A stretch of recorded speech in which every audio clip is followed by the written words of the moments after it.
1 Raja-Raja pasal 17.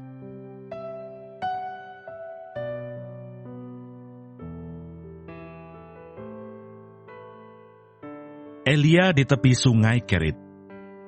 Lalu berkatalah Elia orang Tisbe dari Tisbe Gilead kepada Ahab, "Demi Tuhan yang hidup Allah Israel yang kulayani, sesungguhnya tidak akan ada embun atau hujan pada tahun-tahun ini, kecuali kalau kukatakan."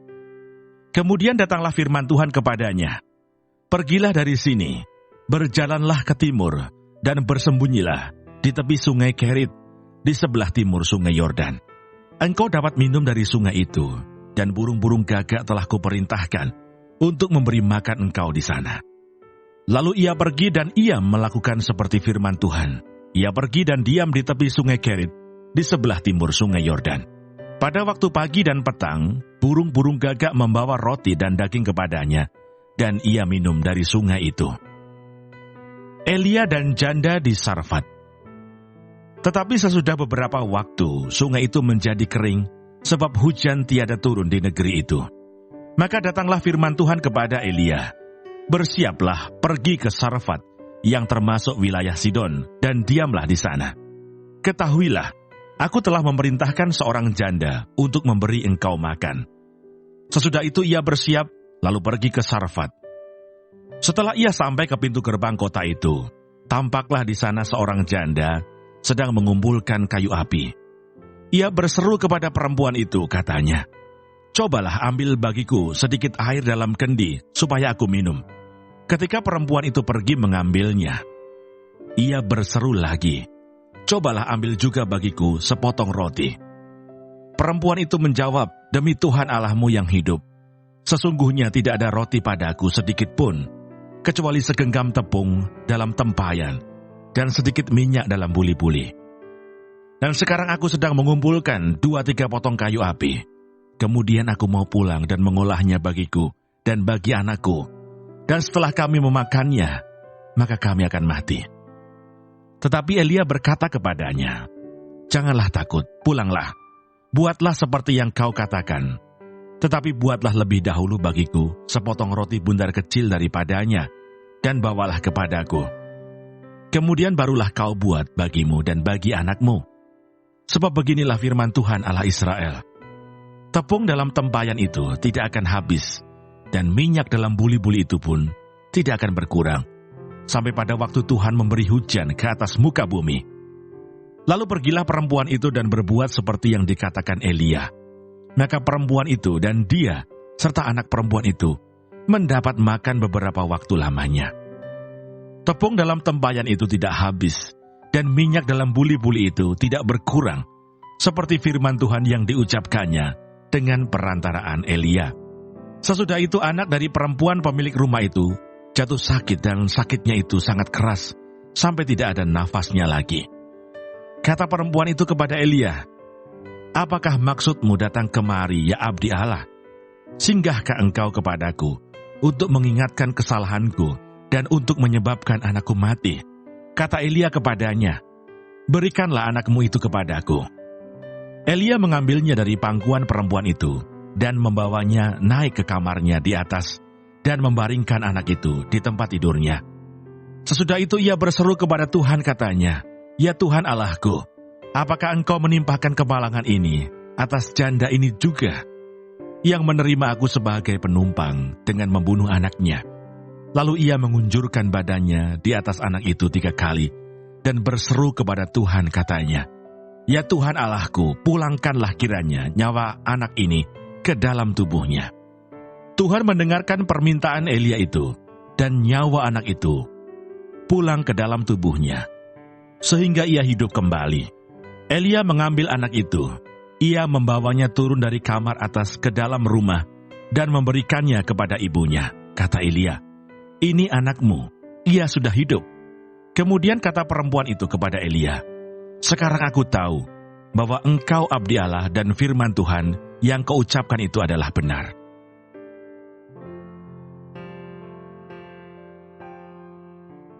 1 Raja-Raja pasal 18.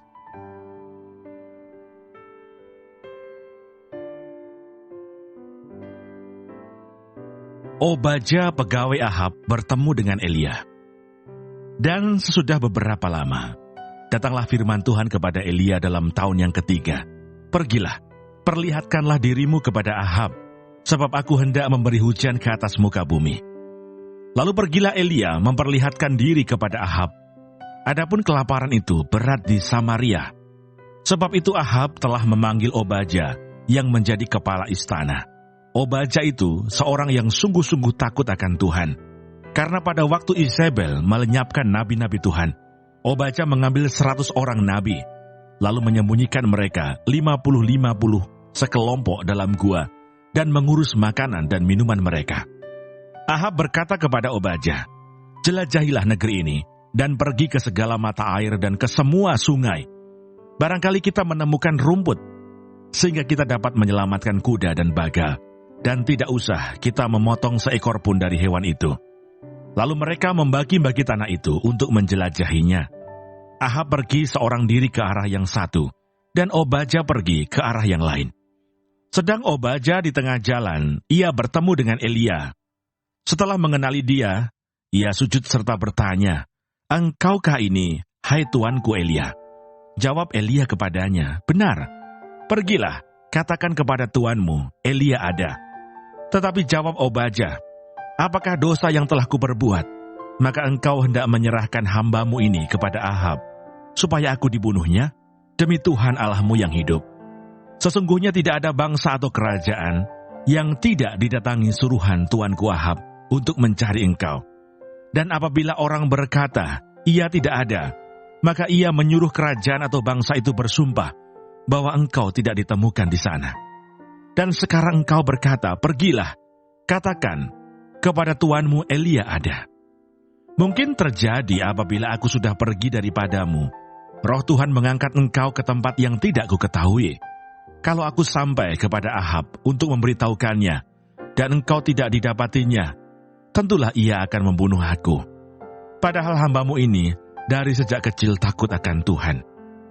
Tidakkah diberitahukan kepada tuanku apa yang telah kulakukan pada waktu Isabel membunuh nabi-nabi Tuhan? Bagaimana aku menyembunyikan 100 orang nabi-nabi Tuhan dalam gua, 50-50 sekelompok, dan mengurus makanan dan minuman mereka. Dan sekarang, mengapa engkau ini berkata, pergilah, katakan kepada tuanmu, Elia ada. Ia pasti akan membunuh aku. Jawab Elia, demi Tuhan semesta alam yang hidup, yang kulayani, sesungguhnya hari ini juga, aku akan memperlihatkan diri kepadanya. Elia bertemu dengan Ahab. Lalu pergilah Obadja menemui Ahab dan memberitahukan hal itu kepadanya. Kemudian Ahab pergi menemui Elia.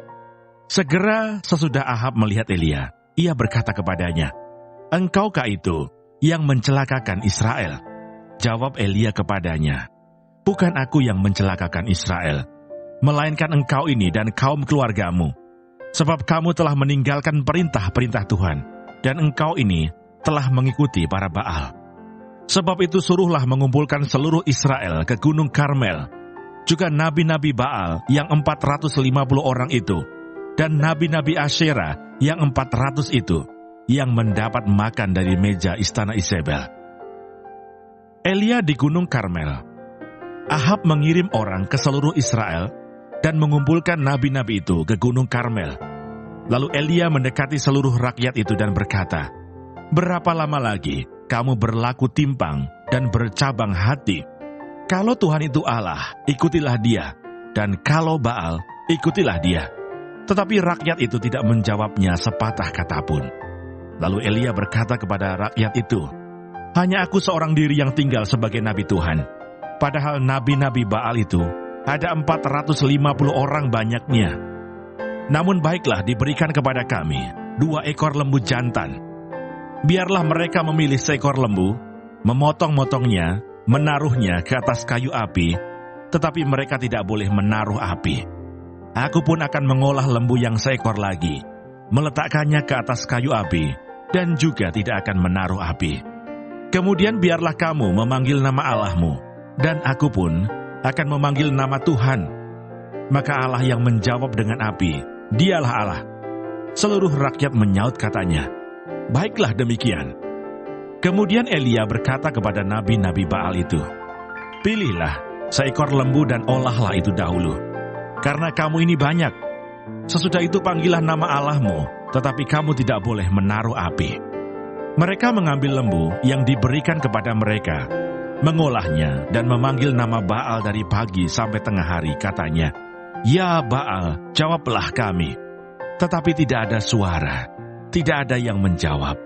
Sementara itu mereka berjingkat-jingkat di sekeliling mezbah yang dibuat mereka itu. Pada waktu tengah hari, Elia mulai mengejek mereka, katanya, "Panggillah lebih keras, bukankah dia Allah? Mungkin ia merenung, mungkin ada urusannya, mungkin ia bepergian, barangkali ia tidur dan belum terjaga."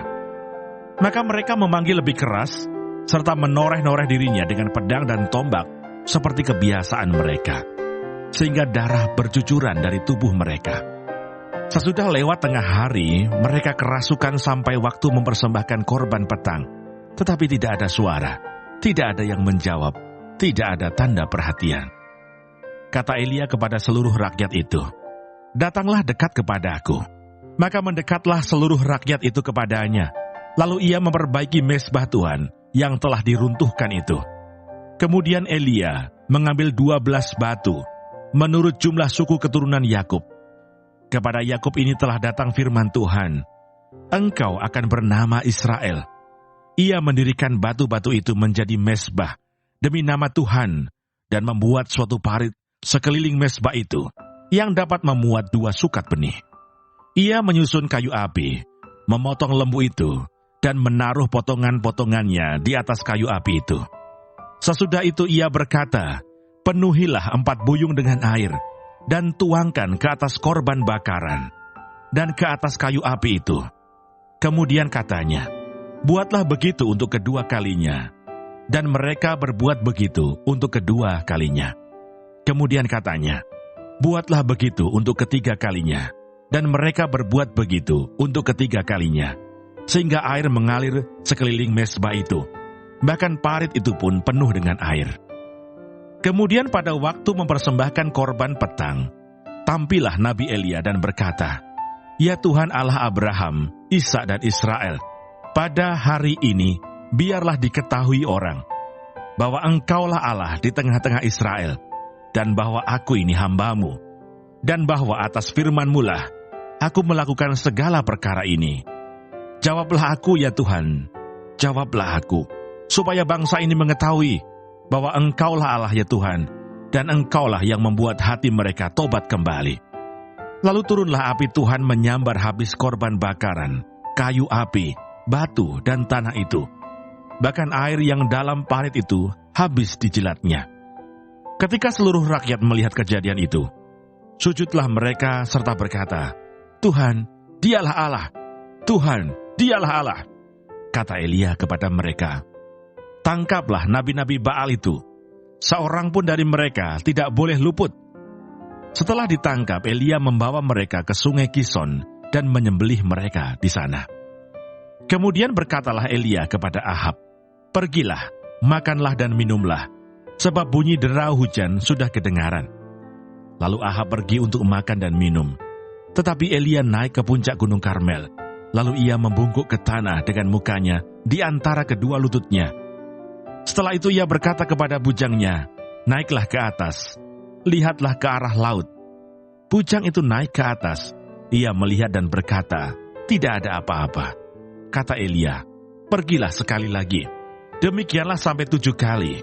Pada ke-7 kalinya berkatalah bujang itu, "Wah, awan kecil sebesar telapak tangan timbul dari laut."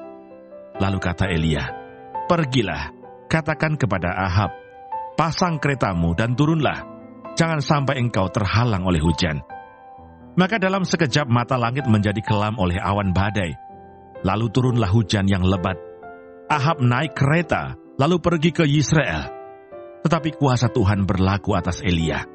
Ia mengikat pinggangnya dan berlari mendahului Ahab sampai ke jalan yang menuju Yisrael.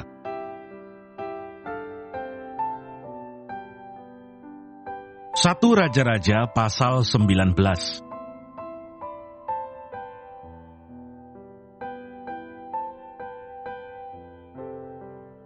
Elia ke Gunung Horeb.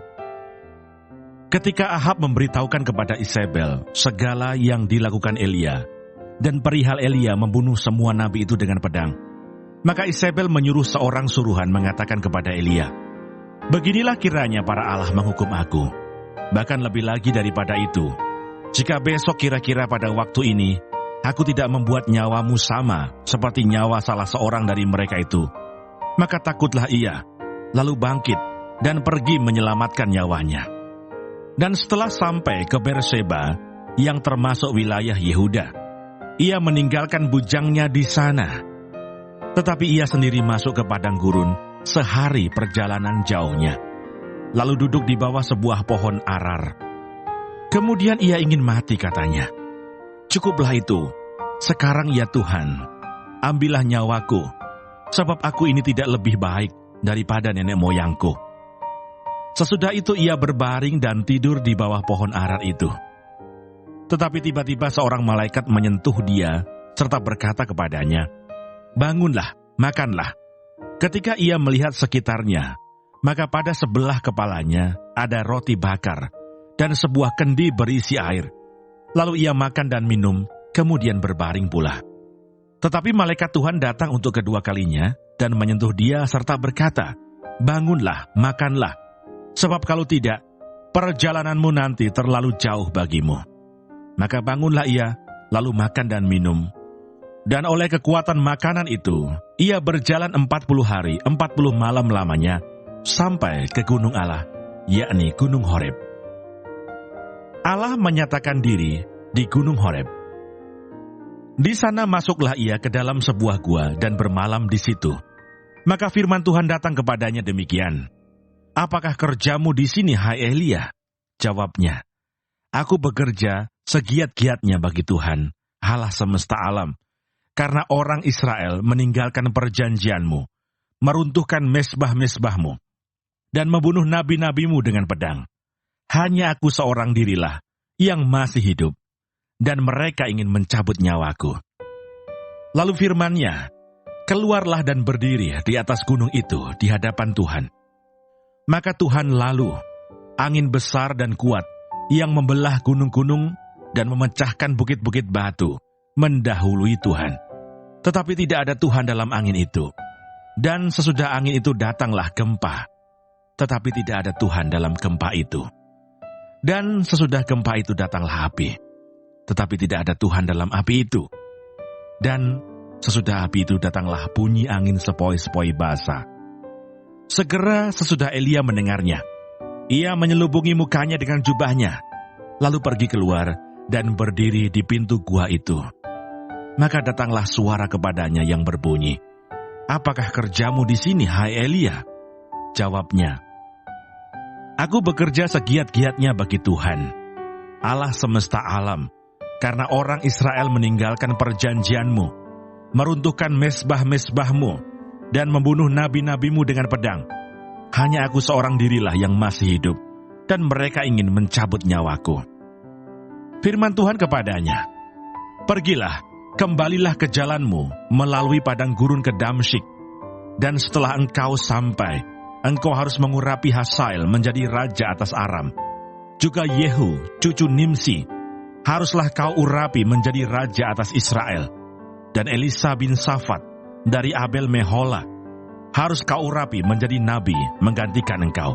Maka siapa yang terluput dari pedang Hazael akan dibunuh oleh Yehu, dan siapa yang terluput dari pedang Yehu akan dibunuh oleh Elisa. Tetapi aku akan meninggalkan 7.000 orang di Israel, yakni semua orang yang tidak sujud menyembah Baal dan yang mulutnya tidak mencium dia." Elisa terpanggil. Setelah Elia pergi dari sana, ia bertemu dengan Elisa bin Safat yang sedang membajak 12 pasang lembu, sedang ia sendiri mengebudikan yang ke-12. Ketika Elia lalu dari dekatnya, ia melemparkan jubahnya kepadanya. Lalu Elisa meninggalkan lembu itu dan berlari mengikuti Elia, katanya, "Biarkanlah aku mencium ayahku dan ibuku dahulu, lalu aku akan mengikuti engkau."